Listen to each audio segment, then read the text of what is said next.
बच्चों को प्रभु ज्यादा से ज्यादा आशीष दे। इस वक्त में सिस्टर लिंडा गीत गाने के लिए और सिस्टर सिमी बिनोई को मैं इस हिंदी प्रेयर लाइन में वेलकम करता है। सबसे पहले हम सिस्टर लिंडा से गीत सुनेंगे, उसके बाद प्रभु की दासी सिस्टर सिमी बिनोई से प्रभु के कलाम से प्रभु की आवाज सुनेंगे। प्रार्थना के साथ बैठे रहिएगा। लिंडा आप लाइन पे है तो आपको अवसर है गीत गाने के लिए। आमीन, प्रेज गॉड। मेरे दिल में नया गाना यीशु राजा देता है, मेरे दिल में नया गाना यीशु राजा देता है। आनंद से गाऊंगा जीवन भर अपने प्रभु की स्तुति करूंगा। हालेलुया, आनंद से गाऊंगा जीवन भर अपने प्रभु की स्तुति करूंगा। पापों की गंदगी से मुझे उठाया, दिया उसने नया गीत मेरे जीवन में। पापों की गंदगी से मुझे उठाया, दिया उसने नया गीत मेरे जीवन में। आनंद से गाऊंगा जीवन भर अपने प्रभु की स्तुति करूंगा। हालेलुया, आनंद से गाऊंगा जीवन भर अपने प्रभु की स्तुति करूंगा। माता पिता भाई बहन सब कुछ वो ही है, निंदा लेकर उसकी महिमा गाता रहूंगा। माता पिता भाई बहन सब कुछ वो ही है, निंदा लेकर उसकी महिमा करता रहूंगा। आनंद से गाऊंगा जीवन भर अपने प्रभु की स्तुति करूंगा। हालेलुया, आनंद से गाऊंगा जीवन भर अपने प्रभु की स्तुति करूंगा। इस जहां की मुसीबतें क्या करेंगी, उस जहां की जिंदगी पर आशा रखता हूँ। इस जहां की मुसीबतें क्या करेंगी, उस जहां की जिंदगी पर आशा रखता हूँ। आनंद से गाऊंगा जीवन भर अपने प्रभु की स्तुति करूंगा। हालेलुया, आनंद से गाऊंगा जीवन भर अपने प्रभु की स्तुति करूंगा। संकट के समय में मैंने पुकारा, निकट आकर उसने मुझे जल्दी संभाला। संकट के समय में मैंने पुकारा, निकट आकर उसने मुझे जल्दी संभाला।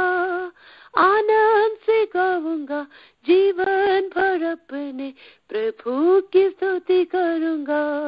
हालेलुया, आनंद से गाऊंगा जीवन भर अपने प्रभु की स्तुति करूंगा।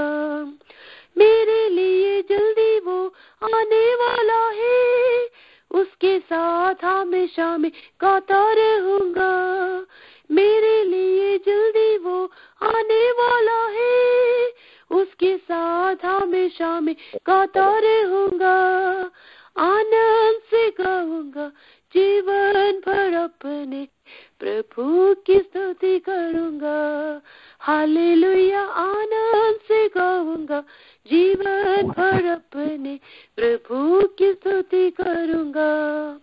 मेरे दिल में नया गाना यीशु राजा देता है, मेरे दिल में नया गाना यीशु राजा देता है। आनंद से गाऊंगा जीवन भर अपने प्रभु की स्तुति करूंगा। हालेलुया, आनंद से गाऊंगा जीवन भर अपने प्रभु की स्तुति करूंगा। आमीन। आनंद से गाऊंगा जीवन भर अपनी प्रभु की स्तुति करूंगा। कितना खुशी का बात है। दुख में जब मैं पुकारूंगा वो मेरा करीब आकर करीब आने वाला परमेश्वर। बहुत ही अच्छा गीत, बहुत ही अच्छा गीत। सिस्टर को प्रभु ज्यादा से आशीष दे। सिस्टर सिमी बिनोई आप लाइन पर है? या आपको वेलकम करता है। आगे का 20 मिनट आप कलाम से बातें कर सकते हैं। प्रभु का धन्यवाद हो आप सबको। प्रभु यीशु मसीह के नाम से जय मसीह की। एक बार और परमेश्वर का वचन आपके साथ शेयर करने के लिए प्रभु ने मुझे अवसर दिया, उसके लिए मैं प्रभु का धन्यवाद देती हूँ।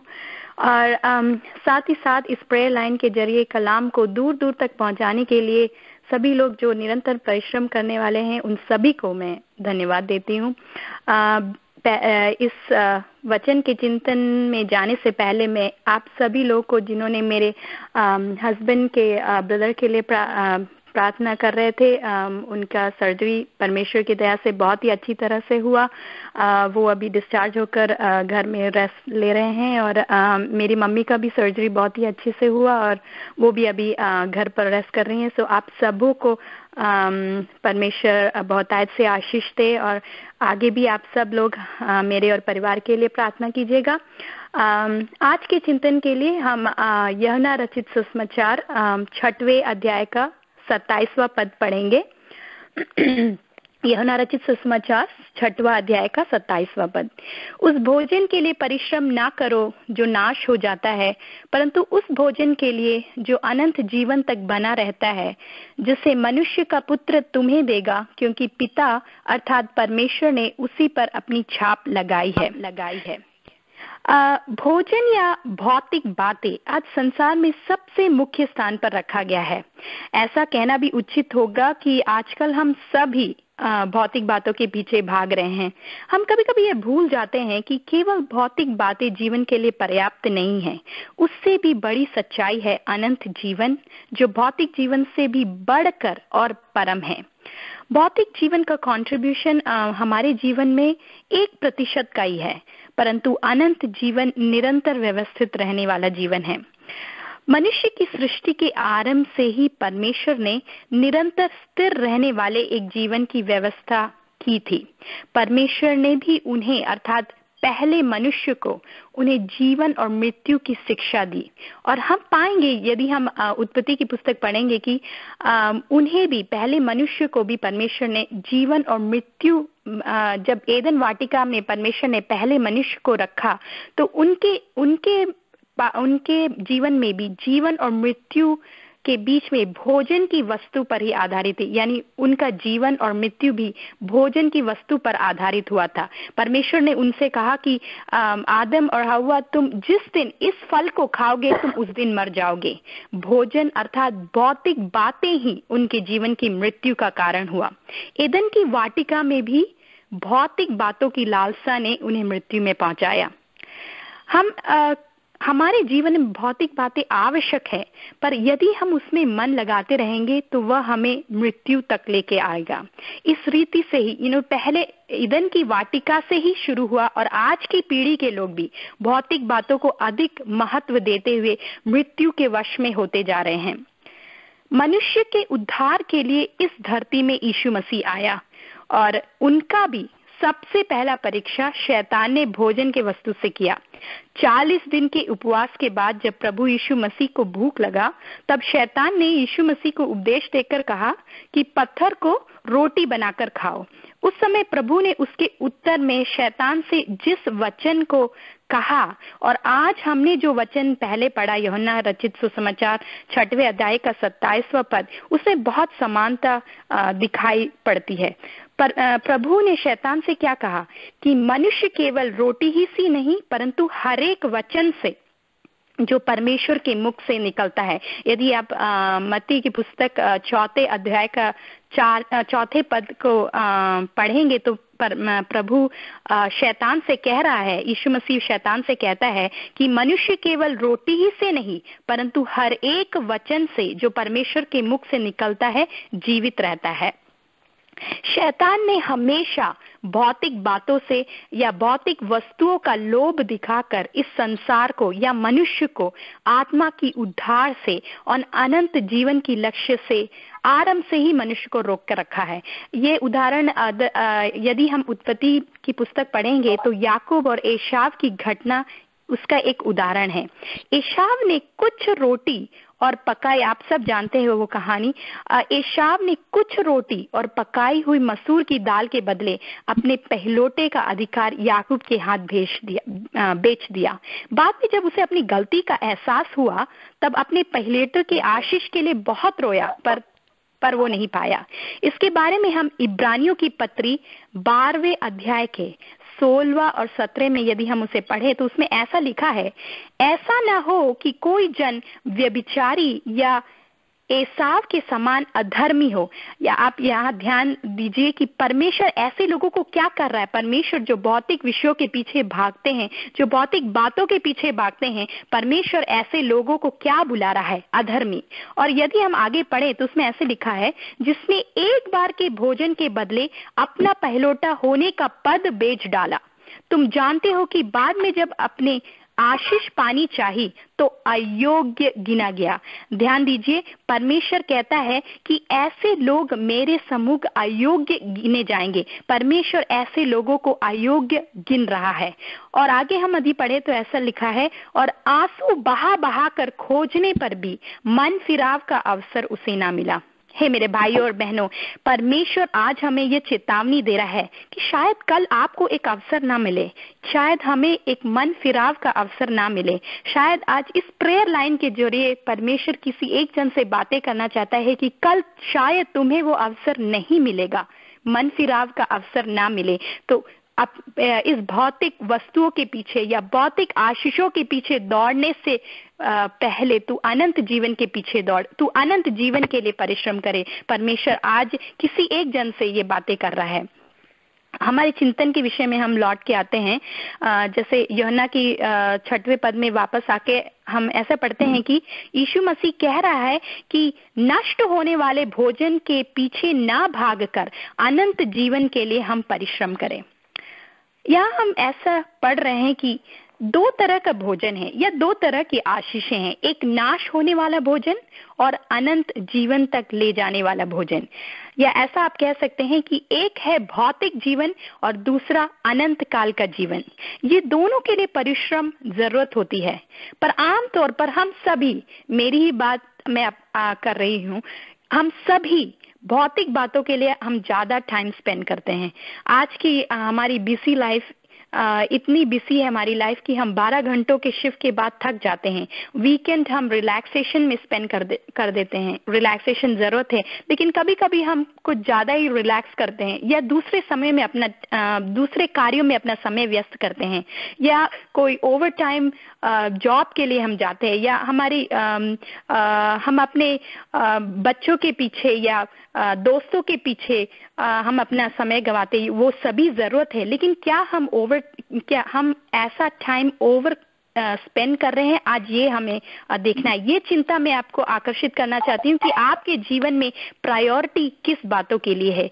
60-70 सालों में खत्म होने वाले जीवन के लिए या कभी समाप्त ना होने वाले अनंत जीवन के लिए आप दौड़ रहे हैं? आज परमेश्वर आपसे यही पूछ रहा है कि आपके जीवन में क्या प्रायोरिटी है।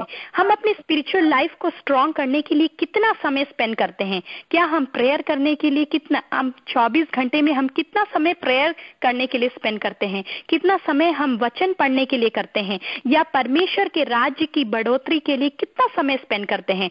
कितना समय हम सुसमाचार सुनाने के लिए, जिसने परमेश्वर का प्रेम अभी तक नहीं टेस्ट किया है, उन्हें हम सुसमाचार, कितना समय हम स्पेंड करते हैं सुसमाचार सुनाने के लिए? 2 दिन बाद हम पूरी संसार या पूरा वर्ल्ड क्रिसमस सेलिब्रेट कर रहा है। हम अपने घरों में क्रिसमस ट्री लगाते हैं, हम अपने घरों में क्रिसमस लाइट के लिए हम मनी स्पेंड करते हैं, क्रिसमस गिफ्ट्स के लिए फ्रेंड्स और फैमिलीज को बुलाकर हम बहुत सारा मनी हम फूड पर स्पेंड करते हैं। पर आज मैं आपको एक चैलेंज देना चाहती हूँ। इस प्रेयर लाइन में एक चैलेंज है। हम क्रिसमस के दिन हम में से कितने लोग बाहर जाकर जो परमेश्वर के सही प्रेम को जिसने नहीं चखा है अब तक, उन्हें बताने के लिए कितने लोग कोशिश करेंगे, या कितने लोगों से आप आज सुसमाचार सुनाएंगे? यही परमेश्वर आज आपसे पूछ रहा है। That is your challenge. इस प्रेयर लाइन में आज आपका यही चैलेंज है कि आप अपने जीवन में किस चीज के लिए दौड़ रहे हैं। आज आप भौतिक कार्यों के लिए आप दौड़ रहे हैं या स्पिरिचुअल ब्लेसिंग्स के लिए आप कोशिश कर रहे हैं? परमेश्वर ने या यीशु मसीह ने मत्ती की पुस्तक 7वें अध्याय के 13 और 14 पद में ऐसा लिखा है, सकेत फाटक से प्रवेश करो, क्योंकि चौड़ा है वह फाटक और सरल है वह मार्ग जो विनाश को पहुंचाता है, और बहुत से हैं जो उससे प्रवेश करते हैं। हाँ भाइयों बहनों, इस संसार में बहुत से ऐसे हैं जो उस सरल मार्ग के पीछे दौड़ रहे हैं। और वो यीशु मसीह ऐसा भी लिखते हैं कि क्योंकि सकेत है वह फाटक और कठिन है वह मार्ग जो जीवन को पहुंचाता है, और थोड़े हैं जो इसे पाते हैं। इस वचन से हम क्या पाते हैं? ये स्पष्ट है कि भौतिक परिश्रम से बढ़कर अनंत जीवन के लिए परिश्रम बहुत जरूरत है। उस भौतिक आशीषों के पीछे ज्यादा परिश्रम करने की जरूरत नहीं है। आपको ज्यादा परिश्रम अनंत जीवन पाने के लिए करना है, तो जो हम और आप आज शायद नहीं कर रहे हैं। जो हम और आप, मैं परमेश्वर का धन्यवाद देती हूँ जो उस स्पिरिचुअल ब्लेसिंग्स के लिए या स्पिरिचुअल कार्यों के लिए आज बहुत परिश्रम करें। मैं परमेश्वर का धन्यवाद देती हूँ। आज इस संसार में ऐसे लोग बहुत ही कम हैं। आज हमें अपने आप को परखना है कि हम किसके पीछे भाग रहे हैं, या भौतिक विषयों के पीछे भाग रहे हैं या स्पिरिचुअल ब्लेसिंग्स के लिए भाग रहे हैं। यदि हम ऐसा नहीं कर रहे हैं तो आज हमारा जीवन काफी हद तक अधूरा है। पहले हम सोचें कि यदि हम अनंत जीवन में अगर प्रवेश न कर पाए तो हमारा नाश कितना बड़ा होगा, हमारा कितना बड़ा लॉस है। दूसरी बात यह है कि कितनी भी बड़ी हमारा सांसारिक ऊंचाइयां क्यों ना हो, कितनी भी बड़ी हमारे बंगले या घर या गाड़ी या कितना भी बड़ा बैंक बैलेंस क्यों ना हो, यदि हम परमेश्वर के पीछे नहीं भाग रहे हैं, यदि हम स्पिरिचुअल ब्लेसिंग्स के पीछे नहीं भाग रहे हैं, तो एक ऐसा दिन आएगा जब हमारा न्याय होगा। एक ऐसा दिन आ रहा है जब परमेश्वर के वचन पर चलने वाले और अपनी मर्जी से चलने वालों के बीच में अंतर प्रकट किया जाएगा, उनका न्याय किया जाएगा। तो परमेश्वर के उस भयानक दिन के आने से पहले हम सच्चाई से मुंह न फेरें। जब मैं इस बातों को मेडिटेट कर रही थी, तब मैं अपने आप में, अपने मन में मैंने परमेश्वर से पूछा, लेकिन हम कैसे परिश्रम करें, किस तरह से हम स्पिरिचुअल ब्लेसिंग्स को पा सकते हैं, या इस सांसारिक जीवन में जब हम रह रहे हैं तो हम अपने आप को परमेश्वर के लिए परिश्रम करने के लिए कैसे आगे बढ़ सकते हैं। तो परमेश्वर ने मुझे सिखाया 3 अध्याय। पहला है पहला तीमुथियुस की पत्री, आप घर जाके बाद में पढ़ सकते हैं इसको। पहला तीमुथियुस की पत्री पहला अध्याय का 19वां पद, जिसमें ऐसा लिखा है, विश्वास और अच्छे विवेक को थामते हुए परिश्रम करना। इस संसार में हमें अपने विश्वास को दृढ़ रखना है।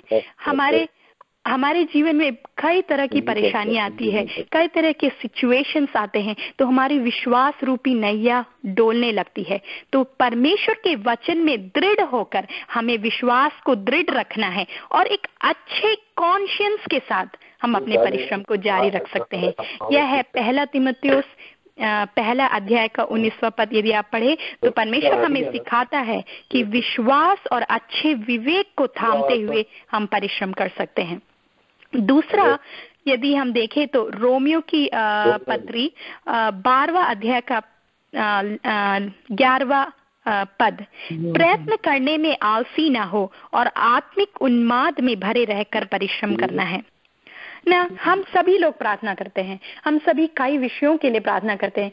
कभी कभी हम कोई विषय बहुत दिनों तक हमें प्रार्थना करनी पड़ती है। कभी कभी हमारे उस प्रार्थना का विषय का आंसर नो होता है, कभी कभी हमारे प्रार्थना का विषय का आंसर डिफरेंट होता है, या जो हम चाहते थे वो नहीं, कुछ और ही हमें मिलता है। तो कभी कभी हम बड़े थक जाते हैं, प्रार्थना करके हम थक जाते हैं, हमारी आत्मिक जोश कम हो जाती है। जो आत्मिक जोश हमारे पहले हमारे जीवन में थी, वो कुछ दिनों बाद आत्मिक जोश कम हो जाता है, लेकिन परमेश्वर हमें याद दिला रहा है कि हम प्रयत्न करने में या अनंत जीवन को पाने के परिश्रम में या प्रयत्न करने में कभी आलसपन न दिखाएं। और उस सेम हमारे जीवन में जो आत्मिक जोश पहले दिन था, जब हम विश्वासी बने, जब हमें नया जीवन हुआ, जब हम फर्स्ट दिन में जो हमारा आत्मिक जोश था, वही आत्मिक जोश बनाते हुए मेंटेन करते हुए हम अनंत जीवन को पा सकते हैं।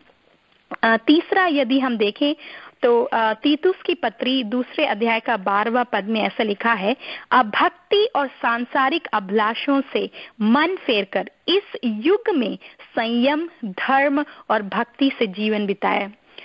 हम सभी इस सांसारिक इस पाप भरी संसार में रहते हैं। हमारे सामने टेम्पटेशन है, हम सभी तरह के लोगों के साथ काम करते हैं, सभी तरह के लोगों के साथ मेल मिलाप करते हैं, हमारे सामने खूब सारे टेम्पटेशन है।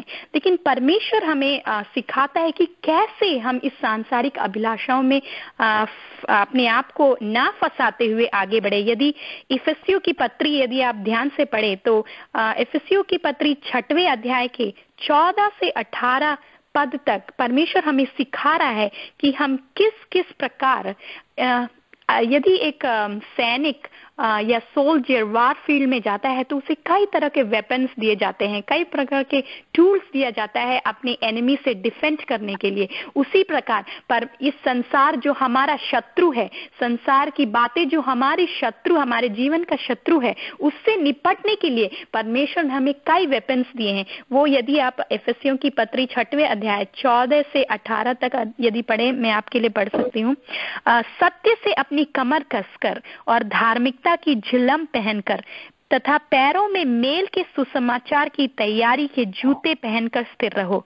इनके अतिरिक्त विश्वास की ढाल लिए रहो, जिससे तुम उस दुष्ट के समस्त अग्नि बाणों को बुझा सको और उद्धार का टोप तथा आत्मा की तलवार जो परमेश्वर का वचन है ले। प्रत्येक विनती और निवेदन सहित पवित्र आत्मा में निरंतर प्रार्थना करते रहें।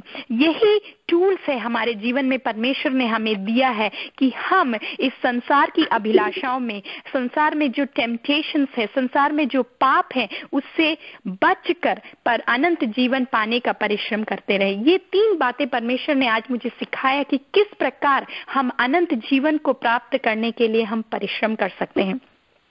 मेरे भाइयों और बहनों, ये सारी बातें हमें यह सिखाता है कि आप जितने भी भौतिक जीवन के लिए परिश्रम करें, आशा लगाकर बड़े जोर से प्रयत्न करें, उससे बढ़कर अनंत जीवन के लिए हमें परिश्रम करना है। यदि एक क्रिश्चियन होके आज, अब क्रिसमस का रियल मीनिंग यही है कि हम परमेश्वर के सुसमाचार लिए हुए उस अनंत जीवन की ओर हमें नहीं बल्कि और भी कई लोग, दूसरे आत्माओं को भी बचाने के लिए प्रयत्न करने वाले बने। और आज इस प्रेयर लाइन में मैं आपको चैलेंज करती हूँ, इस क्रिसमस में मैं आपको चैलेंज करती हूँ कि एक जन से भी आप ये गुड न्यूज शेयर करें तो आपका क्रिसमस रियल क्रिसमस होगा। इस वचन के द्वारा प्रभु आप सबको आशीष दे। Thank you sister. अनंत जीवन के लिए कोशिश करना चाहिए। इस दुनिया की रोटी, इस दुनिया के भोजन वो नाशवान या खत्म होने का है, लेकिन अनंत जीवन के लिए आपकी जो कोशिश है वो जिंदगी में हमेशा बना रहता है। उसके लिए 3 चीजों का उपदेश हमें सिस्टर के द्वारा, कलाम के द्वारा प्रभु ने आज दिया। विश्वास और अच्छे विवेक में परमेश्वर में आश्रय बनाकर आगे बढ़ना चाहिए। विश्वास और अच्छे विवेक में परमेश्वर में आश्रय बनाकर हमें आगे बढ़ना चाहिए। आत्मिक जोश ठंडा नहीं होना चाहिए, आलस नहीं आ जाना चाहिए। आत्मिक जोश में हमें आगे चलना होगा। अभक्ति भरा हुआ इस दुनिया में एक भक्त बनकर, सच्चा बनकर, परमेश्वर की करीबी अपना जिंदगी में बना कर रखता हुआ हम इस नित्य जीवन को प्राप्त कर सकता है। अगर आप एक विश्वासी है तो जरूरी है कि आप नित्य जीवन प्राप्त करें। नित्य जीवन पाने के लिए आपको जरूर परमेश्वर में बना रहना पड़ेगा, विश्वास में बना रहना पड़ेगा, परमेश्वर के साथ अच्छा विवेक में, अच्छा विस्डम में बना रहना पड़ेगा। आपकी आत्मिक जिंदगी हर दिन जोश भरा होना पड़ेगा, कभी भी उसमें आलस हालात ना पैदा हो। अपने आप को एक प्रभु भक्त बनाकर सच्चे दिल से, सच्चे प्रभु के मार्ग में चलता हुआ आप ये आनंद जीवन हासिल करना चाहिए। इस कलाम के सामने अगर कोई भी व्यक्ति अपने आप को समर्पित करना चाहता है तो अभी आपको अवसर है। याद रखिए कि जिंदगी में किसी भी चीज का कमी ना रहे। प्रभु जी, इस प्रेयर लाइन में आज 1 घंटा से ज्यादा समय, अपनी जिंदगी का बहुमूल्य समय बिताया वाला हर प्रिय भाई बहनों को मैं पिता पुत्र पवित्र आत्मा के नाम से आशीष देता है और ये शुभ आशंसा देता है कि उनके हर विषय के ऊपर प्रभु का अनॉइंटिंग हमेशा बना रहेगा और प्रभु का नित्य सानिध्य उसके जिंदगी में बना रहेगा और नित्य जीवन की उस समाप्ति तक उन्हें जरूर हाथ पकड़कर आगे बढ़ाएगा। हमारे बीच में आए हुए हर बीमार लोग इस वक्त चंगा हो चुका है, मैं ऐसा यीशु मसीह के नाम से ऐलान करता है। हमें दिया हुआ प्रेस रिपोर्ट के लिए आपको धन्यवाद बोलते हैं। हर परिवार के लिए, हर चर्चेस के लिए, हर पास्टर्स के लिए, हर वो प्रियजन जो इस प्रेयर लाइन में आकर इस प्रेयर लाइन में प्रभु यीशु मसीह की महिमा के लिए सहायता का हाथ बढ़ाया, उन सबों को हम याद करते और प्रार्थना करते। प्रभु जी, सबों को आप अपने विशेष आशीष से भर दीजिएगा। फिर से एक बार इस प्रेयर लाइन चलाने वाले साजन ब्रदर और उनके परिवार को, उनके बच्चों को आपके हाथों में समर्पित करता है। परमेश्वर पूर्ण रूप से हमें समर्पित करता है कलाम के सामने, आपकी आवाज के सामने। प्रार्थना सुनने के लिए धन्यवाद। यीशु मसीह के नाम से प्रार्थना मांगता है, आमीन। हालेलुया। Thank you pastor Jain for leading the Hindi prayer line. हालेलुया। प्रभु का धन्यवाद हो। परमेश्वर ने आज भी हमें सहायता मदद की, इसके लिए परमेश्वर का लाखों लाख धन्यवाद हो। Thank you sister Linda for the beautiful song and thank you sister Simi for the press report and the powerful word of God. नाशवान भोजन के लिए परिश्रम ना करो, परंतु उस भोजन के लिए जो अनंत जीवन तक ठहरता है। परमेश्वर इस वचन के द्वारा हमें से हरेक को आशीष दे। आने वाले दिनों में परमेश्वर के लिए अधिक शक्ति और सामर्थ्य से परमेश्वर की सेवा करने के लिए परमेश्वर हमें सहायता करे। जैसे सिस्टर सिमी ने हमसे बताया कि इस क्रिसमस के दिनों में हम इस परमेश्वर जो हमें हमारा उद्धार करता परमेश्वर को जानने का सौभाग्य हमें मिला है, हम इस परमेश्वर को दूसरों के लिए शेयर करें, ये गिफ्ट को दूसरों तक पहुंचाए ताकि वो भी प्रकाशित हो, हमारा प्रकाश उनमें भी फैले, यीशु मसीह का प्रकाश हमारे द्वारा दूसरों पर फैले। परमेश्वर आज हमको आशीष दे। Thank you all. Have a good night.